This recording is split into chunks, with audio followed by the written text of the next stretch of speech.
வீட்டில் வாங்கி வச்சு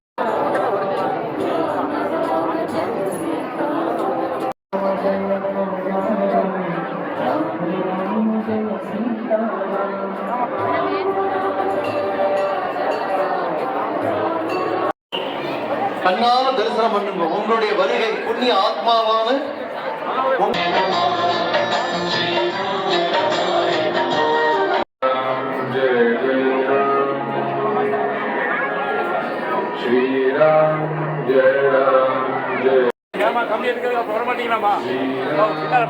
அந்த கோட்டப்பல் அங்கே வரும்ல, கோயிலுக்கு டாட்டா சொல்லிட்டு போயிட்டு இருக்கலாம். மகாலிங்கத்தை காணும் போட்டாங்க.